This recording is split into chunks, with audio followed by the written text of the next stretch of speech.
নমস্কার বন্ধুরা, পাঁচমিশালি রান্নাঘরে আপনাদের সকলকে স্বাগত। আজকে বানিয়ে দেখাবো সবজি দিয়ে নিরামিষ ডালিয়া রেসিপি। আজকের এই রেসিপিটা অনেক হেলদি আর খেতেও দারুণ লাগে। নিরামিষের দিনে বা যে কোনো পুজো পার্বণের দিনে এইভাবে এই রেসিপিটা বানিয়ে খাওয়া যেতে পারে। সকালের ব্রেকফাস্ট বা লাঞ্চে ওই রেসিপি খাওয়া যেতে পারে বা রাতের ডিনারে। আজকের এই রেসিপিটা দেখে ভালো লাগলে অবশ্যই লাইক শেয়ার করবেন আর কমেন্ট করে জানাতে ভুলবেন না আপনাদের কেমন লাগলো। আর অবশ্যই চ্যানেলটিকে সাবস্ক্রাইব করে পাশে থাকা বেল আইকনটি ক্লিক করে নেবেন নতুন নতুন রান্নার আপডেট সবার আগে পাওয়ার জন্য। এখন বানিয়ে দেখাচ্ছি ডালিয়া রেসিপি। আজকে বানিয়ে দেখাবো নিরামিষ সবজি দিয়ে ডালিয়া রেসিপি। তার জন্য নিয়েছি 1 কাপ ডালিয়া, আদা বাটা নিয়েছি 1 চামচ, চিনি আর নুন স্বাদ মতো ব্যবহার করব। নিয়েছি ধনে গুঁড়ো, জিরে গুঁড়ো আর কাশ্মীরি লঙ্কার গুঁড়ো 1/2 টিস্পুন করে, আর হলুদ গুঁড়ো নিয়েছি 1 টিস্পুন। এখানে নিয়েছি 2টো শুকনো লঙ্কা, জিরে 1 চামচ আর তেজপাতা একটা ভেঙে নিয়েছি, 1 টেবিল চামচ গাওয়া ঘি নিয়েছি আর 3 টেবিল চামচ রিফাইন অয়েল নিয়েছি। আর এখানে নিয়েছি কিছু সবজির মধ্যে নিয়েছি টমেটোর টুকরো, আলুর টুকরো, গাজর আর বিনসের টুকরো। আমি এখানে ডালিয়ার পরিমাণ অনুযায়ী সবজিটা নিয়ে নিয়েছি আর কিছুটা ধনেপাতা কুচি নিয়ে নিয়েছি।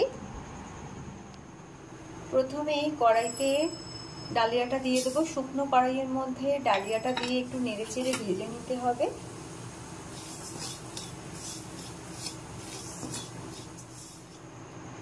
মিনিট 2 মতো নেড়েচেড়ে ভেজে নিয়েছি। এখন গ্যাস অফ করে ডালিয়াটাকে কড়াই থেকে নামিয়ে ঠান্ডা করে ধুয়ে নেব। এখন কড়াইতে দিয়ে দেবো তেল। প্রথমেই ফোড়নটা ভেজে নিতে হবে। শুকনো লঙ্কা, জিরে আর তেজপাতাটা ভালো করে ভেজে নেব। ফোড়নের একটা ভাজা ভাজা গন্ধ আসবে, ততক্ষণ পর্যন্ত আমি ফোড়নটাকে নেড়েচেড়ে ভেজে নিচ্ছি। ফোড়ন ভাজার একটা সুন্দর গন্ধ আসছে। এবার এর মধ্যে সবজিগুলো এক এক করে দিয়ে দেবো। টমেটোটা ছাড়া বাকি সব সবজির টুকরোগুলোকে দিয়ে ভেজে নিতে হবে।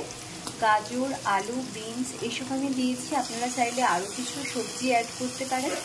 তো এখন আমি এই সবজিগুলো দিয়ে নিয়েছি। এবার একটু ভালো করে ভেজে নেব। এর মধ্যে ফুলকপি, কড়াইশুঁটিও দেওয়া যেতে পারে, তো আমি ওগুলো ছাড়াই করছি।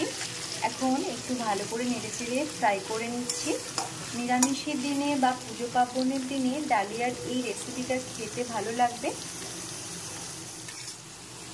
সবজিগুলো বেশ কিছুক্ষণ নেড়েচেড়ে ভেজে নিয়েছি। এবার আমি এর মধ্যে দিয়ে দিচ্ছি ধনে গুঁড়ো, জিরে গুঁড়ো, ঝাল লঙ্কার গুঁড়ো আর হলুদ গুঁড়ো। দিয়ে দিচ্ছি আদার পেস্ট। এখন একটু নেড়েচেড়ে নিতে হবে আর এতে একটু স্বাদ মতো নুন মিশিয়ে দেব। এখন ভালো করে একটু নেড়েচেড়ে নিচ্ছি। আদাটা দেওয়া হয়েছে যেহেতু একটু মশলাটাকে ভালো করে কষিয়ে নেব, তাহলে আদার কাঁচার গন্ধটা আর থাকবে না। এখন দিয়ে দেবো টমেটোর টুকরোগুলো।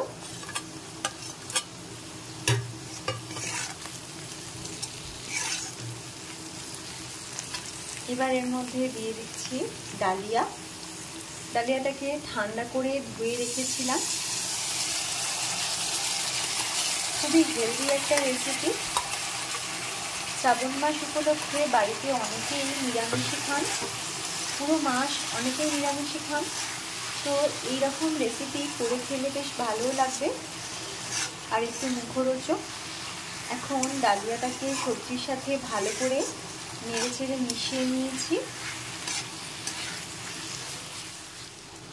এবার দিয়ে দিচ্ছি জল। প্রয়োজন মতো জল মিশিয়ে নিতে হবে।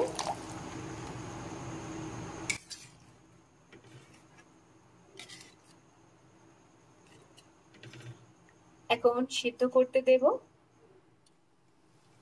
খুব ভালোভাবে সিদ্ধ হয়ে গেছে। এবার আমি এর মধ্যে দিয়ে দিচ্ছি গাওয়া ঘি আর সাথে দিয়ে দেব চিনি আর সবশেষে ধনেপাতা কুচি মিশিয়ে দেব। ফ্লেমটাকে একদম কমিয়ে নিয়েছি।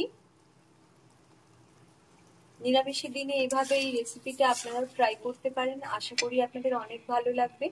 দারুণ হেলদি একটা রেসিপি, ছোট থেকে বড় যে কেউ এই রেসিপিটা খেতে পারেন। এখন আমি ধনেপাতা কুচিও দিয়ে দিয়েছি। এবার সবকিছু নেড়ে চেড়ে একসাথে ভালো করে মিশিয়ে নিচ্ছি। আর গ্যাসটা আমি অফ করে দিলাম।